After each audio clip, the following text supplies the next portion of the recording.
기도하도록 하겠습니다. 사랑합니다. 축복합니다. 예, 사랑합니다. 축복합니다. 예. 야고보서 이제 우리 마지막 말씀이에요.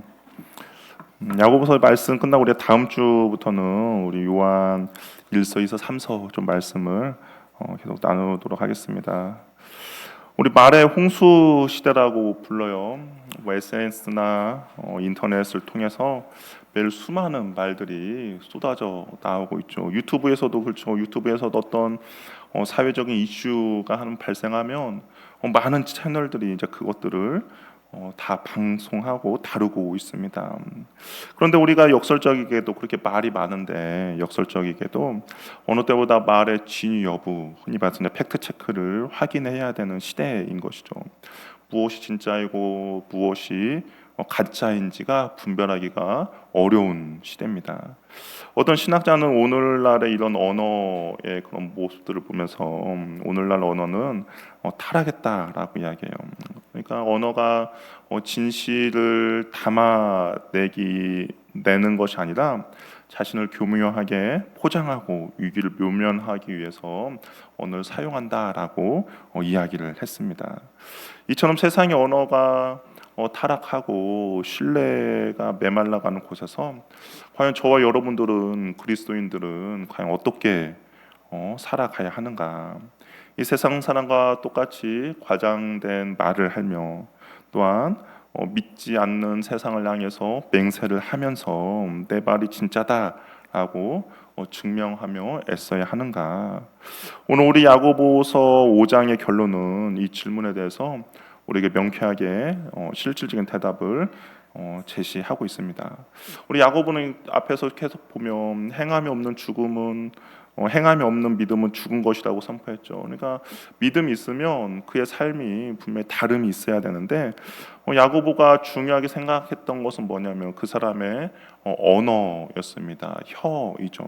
그러니까 믿음의 사람은 그 사람의 언어가 분명히 다름이 있어야 하는데 오늘도 우리가 읽었던 그 본문을 보면 이 말과 관련돼 있다라는 것을 보게 됩니다. 그러니까 우리가 일상의 삶에서 매일마다 사용하는 그 언어가 우리의 입술, 우리의 혀를 주목하고 있죠. 참된 믿음은 예배당 안에서만 증명된 것이 아니라 일상에서 우리가 내뱉는 말과 태도를 통해서 증명이 된다라는 것이죠.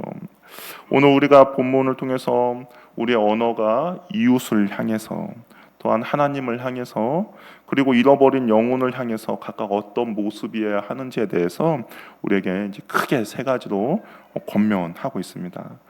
야고보는 먼저 맹세에 대해서 이야기를 하고 있어요. 우리 12절 말씀을 한번 같이 읽어볼까요? 12절 읽어보겠습니다. 시작.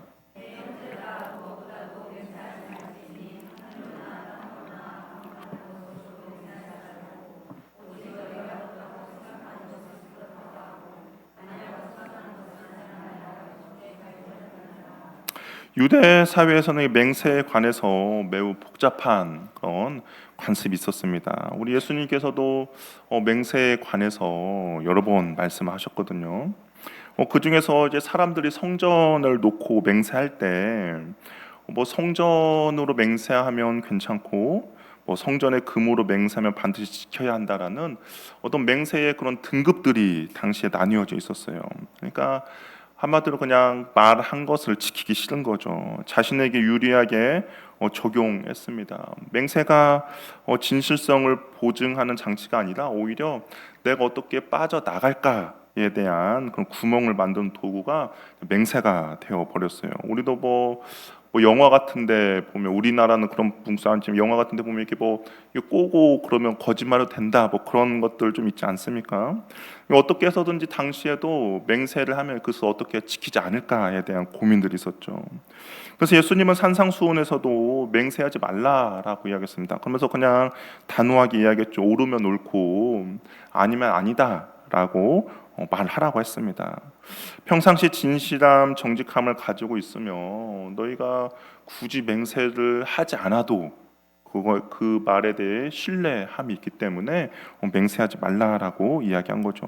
야고보도 마찬가지입니다. 야고보도 우리가 야고보서가 산상수훈과 좀 비슷함이 있다라고 했잖아요. 야고보도 보면 너희가 그렇게 생각하는 것은 그렇다 하고 아니다 생각하는 것은 아니다 하여라 라고, 이것이 예수님께서 예라면 예고 아니면 아니다라고 말하는 것과 동일한 그런 내용입니다. 야고보는 주님의 가르침을 그대로 이어받아서 맹세하지 말라라고 말하고 있습니다. 이 맹세하지 말라라고 하니까 어떤 뭐 법적인 금지를 말하는 것이 아니죠. 우리 결혼하신 분들 다 맹세했잖아요. 결혼하신 분들 맹세했고, 또한 뭐 여러 가지 뭐 할 때 선서 같은 거 합니다. 그런 거 하지 말라는 것이 아니라 하나님의 백성은 그들의 언어에 있어서 정직하고 신실해야 함을 말해주고 있습니다. 야고보가 계속적으로 그 살아있는 믿음을 이야기하고 있지 않습니까? 이 믿음이라는 것이 어떤 추상적이고 관념적인 것이 아니라 너희들의 실생활의 삶에서 자주 사용하는 그 언어에 참된 믿음이 묻어나야 하는데, 그 중 하나가 바로 맹세라는 거죠. 언어라는 겁니다. 누군가를 설득하기 위해서 과장을 하거나 자신이 옳다는 것을 보이기 위해서 맹세를 덧붙이면서까지 하지 말라라는 겁니다. 야고보는 신앙인의 언어가 정직해야 된다고 이야기해요. 얘는 그냥 예, 아니오면 아니오가 되어야 한다라고 이야기합니다. 이것은 어떤 뭐 대화의 기술이라든지 뭐 인격의 그것이 아니라 그냥 하나님 앞에서의 너의 신실함과 정직함이라는 것이죠. 그리스도인의 말은 신뢰할 수 있어야 되고, 그리고 그런 믿음에 드러나는 것이 바로 언어가 되어야 한다라는 겁니다. 오늘날 우리가 서로 신뢰할 수 없는 시대에 살아가고 있죠. 너무 쉽게 말하고, 너무 쉽게 약속하고, 너무 쉽게 번복하고, 그다음 어떤 나의 유익에 따라서 쉽게 거짓말을 하고, 너무 쉽게 자기 말을 포장합니다. 말의 무게가 가벼워진 그러한 시대이죠. 누군가의 약속을 구지굿대로 믿지 않죠. 한번 생각해 봅니다. 어떤 사람이 이야기를 하면 그것이 진짜인지 팩트 체크를 하는 거예요. 여러 가지 이러한 시대 속에서도 그리스도인은 그 사람 말은 정말 믿을 수 있어라는 신뢰감을 줄 수 있어야 한다라는 것이죠. 어떤 순간 여러분들 주변에 있는 사람들이 여러분이 말하면 아 그렇구나라고 고개를 끄덕입니까? 아니면 진짜야? 라고 한 번 더 반문을 하십니까? 세상이 화려한 말과 거짓된 맹세로 자신을 증명하려고 할 때 그리스도는 투명하고 꾸밈 없는 진실함으로 세상에 감동을 주어야 한다라는 것이죠. 가정에서, 직장에서, 이웃과의 관계 속에서 저 사람의 말이라면 내가 믿고 신뢰할 만 할 수 있다라는 신뢰감을 주는 믿음의 사람이 되어야 한다라는 겁니다. 우리가 예전에만 해도 교회 다닌다라고 하면 정직하다라는 인식이 있었어요. 그렇지 않습니까? 저도 학창 시절에 교회 다닌다라는 이유만으로 많은 혜택을 받았어요. 친구 부모님들이 저희 교회 다닌다고 뭐 착하다라는 이야기를 많이 들었습니다. 그리고 무슨 말 하면 믿어주는 거죠. 친구들은 오히려 그것을 이제 좀 악용해서 야 너가 좀 했다고 좀 해라 뭐 그런 것도 있었는데, 아무튼 그때 분위기는 교회 다닌다 하면 그 사람들이 정직함과 진실함이 있다라고 사람들이 생각했는데, 지금은 교회 다닌다라고 하면 사람들이 오히려 색안경을 끼고 쳐다보는 것이죠. 저 사람 무엇을 속이려고 할까, 무엇을 거짓말을 할까라고 생각을 합니다. 그러나 저 여러분의 입술은 하나님 앞에 온전히 정직함으로 나아간 은혜가 있기를 바랍니다. 우리의 이런 대화, 우리의 말 한마디도 사람들과의 대화이지만, 그러나 그 대화를 듣고 계시는 분이 여호와 하나님을 알기에 우리가 어떤 거짓된 것들, 어떤 과정된 것들, 그다음 내가 듣지 않은 것들을 거짓으로 포장해서 나의 유익이 되며, 그리고 다른 사람들 모함에 빠뜨리며, 그리고 그런 거짓된 언어가 아니라 주님 앞에 진실되고 참된 그런 언어가 있기를 바랍니다. 이어서 이제 야고보가 기도에 관한 이야기를 해요. 우리가 맹세하지 말라라고 이야기하면서 기도로 이어지는 걸 보면 약간 좀 서로 문맥이 맞지 않습니다. 왜 갑자기 맹세하지 말라라고 하면서 왜 기도에 관한 이야기를 할까? 근데 가만히 생각해 보면 여기도 깊은 의미가 있다라는 생각이 들어요. 어떤 의미냐면 우리가 사람 앞에서 정직하지 못한 사람, 진실하지 못한 사람이 과연 하나님 앞에서 정직하고 진실한 기도를 할 수 있을까에 대한 생각을 할 수 있게 되는 거죠. 사람들 앞에서 거짓말을 습관적으로 하는 사람들이 과연 하나님 앞에서 진실되게 참된 기도를 할 수 없다라는 것이죠. 일상의 언어 속에서 정직함을 연습한 사람만이 골방에서도 하나님 앞에 정직하게 기도할 수 있고 공동체 안에서도 자신을 정직하게 나타낼 수 있는 것을 야고보가 이야기를 하고 있는 겁니다. 그렇기 때문에 우리가 주님 앞에 정직하고 참된 기도의 사람이 되기 위해서는 먼저 우리의 일상의 삶에서의 정직함이 필요하다라는 것이죠. 그러면서 이제 야고보가 기도에 관한 이야기를 합니다. 우리 13절에서 18절까지 이제 기도의 세 가지 상황을 차례대로 언급을 하는데요. 고난 당할 때, 그리고 너희들 기쁨이 있을 때, 그리고 병들었을 때 어떻게 해야 되는지에 대해서 이야기를 하는데요. 우리 먼저 13절 말씀을 같이 한번 읽어보도록 하겠습니다. 13절 읽어보겠습니다. 시작.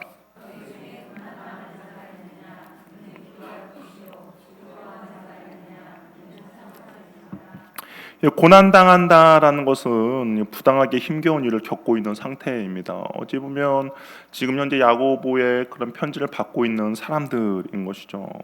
예수를 믿는다는 이유만으로 핍박도 받고 가족들과 멀어졌고 공동체에서도 쫓겨나는 그런 상황입니다.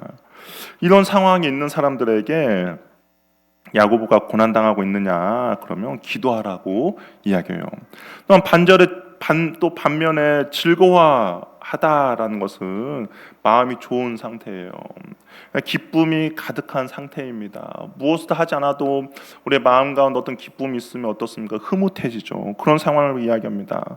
두 단어가 인생의 양극단을 보여주죠. 고난과 기쁨 서로 다른 겁니다.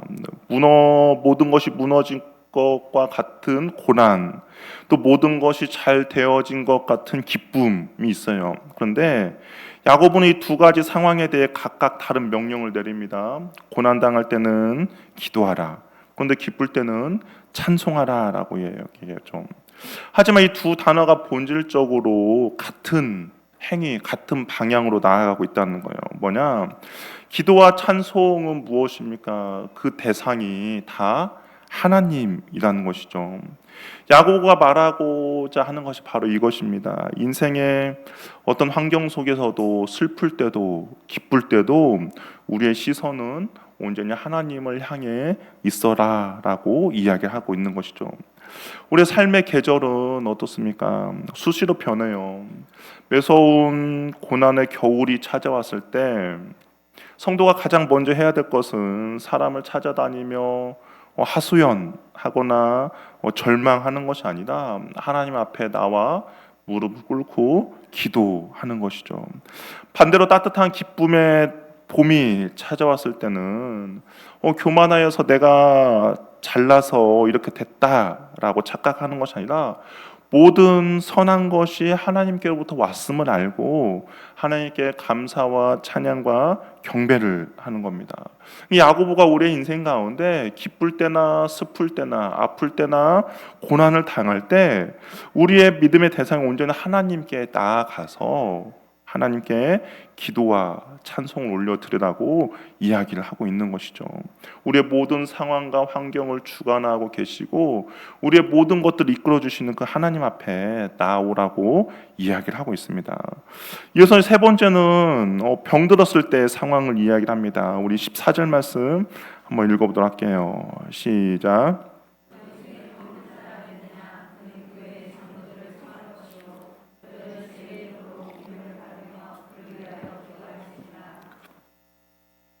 여기서 중요한 포인트는 병든 자가 있으면 그 짐을 혼자 짊어지지 감당하지 말라라는 겁니다.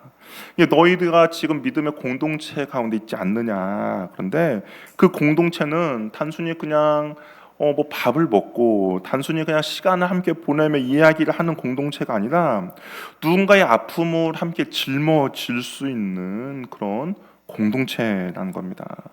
교회는 아픈 사람을 위해 함께 기도하며 간구하는 공동체가 되어야 하는 것이죠. 우리가 고난 속에서 우리가 범하기 쉬운 가장 큰 실수는 스스로를 고립시키는 겁니다. 그러니까 스스로 어떤 힘든과 어려움이 있으면 그냥 스스로 이렇게 보이지 않는 곳에 나 스스로를 가두는 것이죠. 그러나 신앙생활은 결코 혼자 해내는 것이 아니죠. 서로의 약함과 연약함을 채워주고 보완해 주는 것이 믿음의 공동체라는 겁니다. 이 보면 교회 장로들 청하라라고 이야기합니다. 책임 있는 지도자들을 청해서 주의 이름으로 기름을 바르며 기도하라고 하는 거죠. 두 가지 행동이 있습니다. 하나는 기도의 행위이고 하나님께 초자연적으로 역사하셔서 치유를 간구하는 거죠. 근데 또 하나의 행위가 있습니다. 그것은 바로 기름을 바르라라는 것이죠. 이 기름을 바른다는 것은 당시의 일상에서 약으로 사용하던 그 올리브 기름을 바르던 행위거든요. 이 올리브 기름을 발랐던 어떤 한 장면이 어디냐면 우리 선한 사마리아인이 강도 만난 사람의 그 몸을 기름을 부어서 고쳐 치유해 준 것을 기억을 합니다. 야곱의 권면은 영적인 치료와 실질적인 치료의 행위가 함께 가고 있음을 말해주고 있는 것이죠. 우리는 흔히 그 영파라고 하죠. 기도만 이렇게 하시는 분들은 기도만 하면 된다라고 이야기합니다. 병원 가는 것을 마치 믿음이 없는 행위로 이렇게 치부할 때도 있어요. 반대로 이제 의술만을 의지하는 사람 있죠. 기도는 그냥 형식적이 되어 버리고 그리고 오히려 의술을 더 의지하는 경우도 있습니다. 그러나 야고보는 그 둘을 함께 붙잡으라는 거예요. 약을 바르는 손과 기도하는 입술이 함께 가라는 겁니다. 어느 한 가지도 소홀히 해서는 안 되는 것이죠. 우리가 하나님의 그 치유의 역사, 치유하심을 기대하며 기도하지만 또 한편으로는 우리가 하나님께서 주신 그 의사를 사용하여서 또 역사하시는 그것도 우리는 의지하며 나가는 것이죠. 그리고 믿음의 기도는 병든 자를 구원한다라고 이야기합니다. 이 표현에 있어서 우리는 좀 더 조심해서 접근을 해야 되는데요. 이 구절을 우리가 강하게 믿음으로 기도하면 모든 것이 다 낫는다라는 식으로 받아들인다면 병이 낫지 않는 신실한 성도들의 믿음을 의심하게 만들 수도 있죠. 그러나 분명한 것은 하나님의 그 뜻과 하나님의 방식으로 역사하신다는 사실이다라는 겁니다. 믿음의 기도는 결과를 우리 인간이 좌지우지하는 것이 아니라 하나님께 모든 것을 맡겨 드리는 거예요. 하나님께 자신을 맡기는 신뢰를 보이며 나아가는 겁니다. 그러니까 우리는 믿음으로써 신실하신 하나님이 나에게 있어서 가장 선한 것과 나에게 있어서 가장 좋은 것과 나에게 있어서 가장 좋은 때에 역사하신다라는 그 믿음을 가지고 주님 앞에 나아가는 것이죠. 치료의 능력을 자신에게서 찾는 것이 아니라 회복의 주권을 온전히 하나님을 신뢰하며 나가는 것, 바로 그것이 믿음의 기도라는 겁니다. 더 나아가서 야고보는 죄를 서로 고백하고 서로를 위해 기도하라라고 이야기합니다. 모든 질병이 죄로부터 오는 건 아니죠. 모든 질병이 죄로부터 오는 건 아닙니다. 예수님께서도 날 때부터 소경인 자에게 소경된 원인이 그의 죄로부터 왔다라고 이야기하지 않았어요. 그의 부모의 죄 때문에 그의 부모의 죄 때문도 아니다라고 분명히 이야기를 했습니다. 그런데 야고보는 우리에게 한 가지 말하는 것은 그거예요. 모든 질병이 죄로부터 온 것은 아니지만 그래도 죄와 연결되어 있는 연관성이 있는 질병이 있을 수도 있다라는 것이죠. 우리 우시야 왕이 그렇죠. 우시야 왕이 나라가 이게 부강해졌습니다. 나라가 점점 세력이 넓혀 갔어요. 그런데 우시야 왕이 교만해졌어요. 그러면 그냥 자신에게 하나님께서 맡기신 그 왕의 임무만 잘하면 되는데 우시야 왕이 어떻겠습니까? 교만해져서 자기가 하나님의 제사를 드리려고 제사장이 되어서 하나님의 제사를 드리려고 했습니다. 그랬더니 제사장이 말렸죠. 이거 안 됩니다라고 했음에도 불구하고 자신이 가진 권력을 가지고 제사를 드리려고 했는데 하나님께서 어떻게 했습니까? 우시아 왕을 치셨죠. 그리고 그가 나병이 걸렸어요. 이런 경우인 거죠. 모든 질병이 죄로부터 온 것은 아니지만 어떠한 것들은 죄와 연관성 있는 병들이 있을 수도 있다라는 겁니다. 과거에 어떤 죄를 범했는데 그 죄가 지금의 현재까지 영향을 미치고 있다라고 이야기하는 것이죠. 만약 나의 질병이 죄로 인한 원인이라면 그 질병의 치료보다 앞서서 먼저 해야 될 것이 있다는 거예요. 그것이 무엇이냐? 죄의 문제를 해결함이 우선되어야 한다라는 거죠. 이런 걸 수도 있죠. 어떤 알코올 중독자가 있습니다. 매일마다 술을 마셔요. 술을 매일마다 마시면 간에 좋지 않는 일들이 벌어지겠죠. 이게 지금 나의 안에 어떤 간경화가 있습니다. 그러면 이런 경우인 거죠. 그렇다면 그냥 술을 그 사람이 계속 마시면서 간경화를 치료할 수도 있겠지만 야고가 말하는 것은 먼저 술에 중독된 그 행위를 주님 앞에 회개를 하고 그 다음에 간경화 치료를 하는 것이 옳다라고 이야기를 하고 있는 겁니다.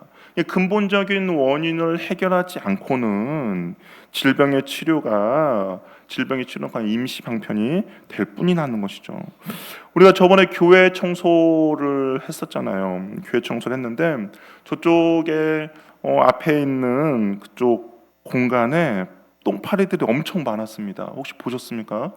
똥파리가 엄청 많았어요. 왜 파리가 저렇게 많은가라고 생각해서 F킬라를 뿌렸죠. 근데 F킬라를 뿌리면서 보니까 그 원인을 발견하게 됐어요. 원인이 무엇이었냐? 새가 들어왔는데 거기서 죽어 있었던 거예요. 새 한 마리가 들어와서 나가지 못하고 죽었는데 그 중심으로 이제 똥파리들이 계속 몰려든 거죠. 근데 만약 새를 치우지 않고 F킬라만 뿌려서 지금 날아다니고 있는 파리를 죽일 수는 있겠죠.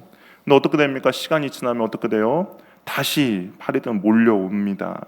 그러나 죽은 새를 치우고 그 F킬라를 뿌린다면 원인이 사라졌기 때문에 파리는 다시 몰려오지 않죠. 죄로 인한 질병의 문제도 마찬가지입니다. 병을 일으키고 있는 죄의 문제를 먼저 해결하고 병이 낫기를 간구하며 나아갈 때 역사하는 힘이 크다라고 야고보가 이야기합니다.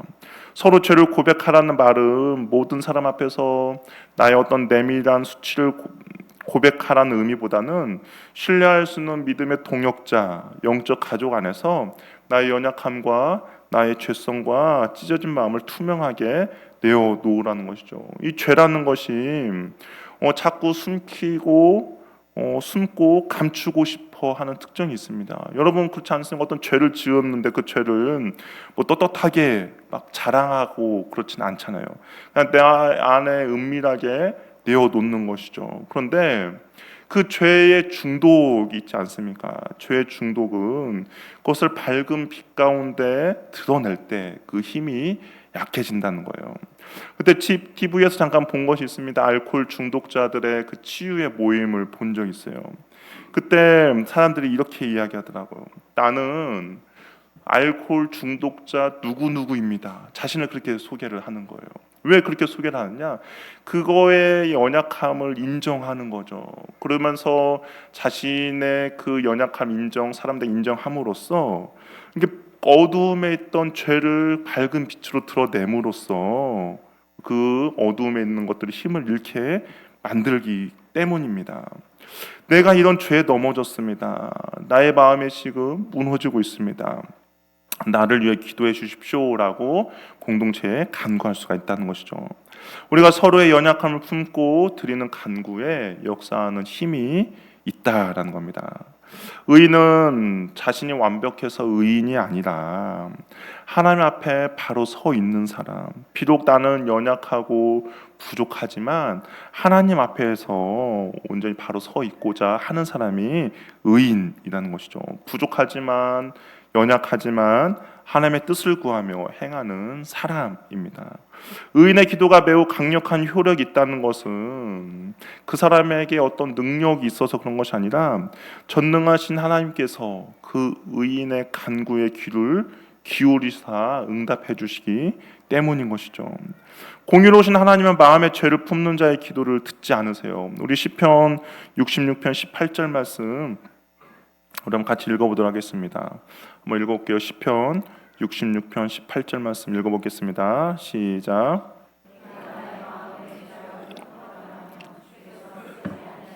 예, 우리의 마음에 죄를 품으면 주님께서 우리의 기도를 듣지 않으세요. 근데 의인의 기도를 듣는다는 것은 그가 하나님의 바로 서 있고자 하는 것이죠. 우리 잠언 15장 8절 말씀도 한번 읽어볼게요.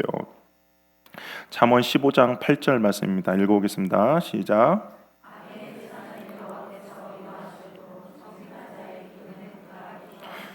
정직한 자의 기도를 주님께서는 기뻐하신다라고 이야기를 합니다. 의인의 간구에는 역사하는 힘이 있어요. 야고보는 그러면서 엘리야를 이제 예로 듭니다. 우리 17절 말씀 우리 같이 한번 읽어보도록 하겠습니다. 17절 시작.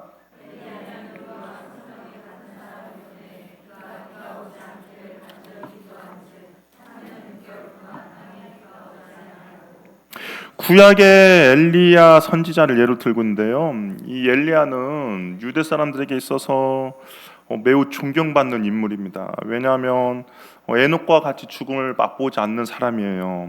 그리고 여호와께서 크고 두려운 날이 이르기 전에 내가 보내리라고 말라기서에 약속한 선지자가 바로 이 엘리야입니다.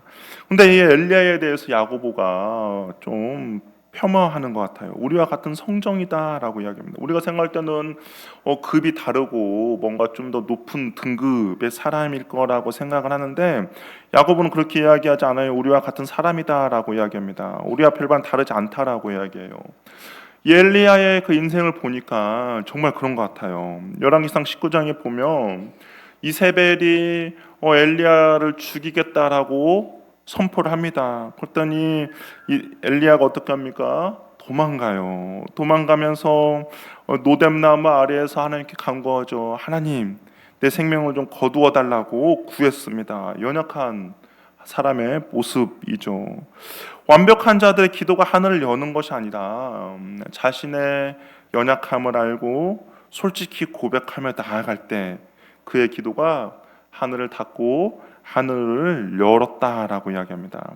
3년 6개월 동안 비가 오지 않기를 바랬는데 그리고 다시 기도했더니 다시 하늘에서 비가 쏟아진 것도 우리 모두와 같은 한 사람의 기도를 통해서 이루어졌다라고 이야기하죠.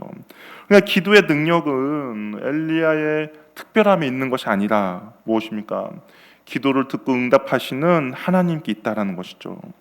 우리는 완벽하지 않죠. 우리는 넘어집니다. 때로는 숨기고 싶은 것들이 있는 사람들입니다. 그런데 그런 우리의 기도가 서로를 향해 마음을 열고 서로를 위해 무릎을 꿇고 하나님께 기도하며 나아갈 때 그 기도에는 역사하는 힘이 있다라는 것이죠. 그 기도에 하나님의 일하심이 있다라고 이야기를 하고 있다라는 겁니다. 문제는 기도하지 않기 때문인 거지 우리가 주님 앞에 기도한다면 주님께서 그 기도 가운데 응답해 주시는 것이죠. 마지막으로 우리 19절 20절 말씀 한번 읽어보도록 하겠습니다. 19절 20절 읽겠습니다. 시작.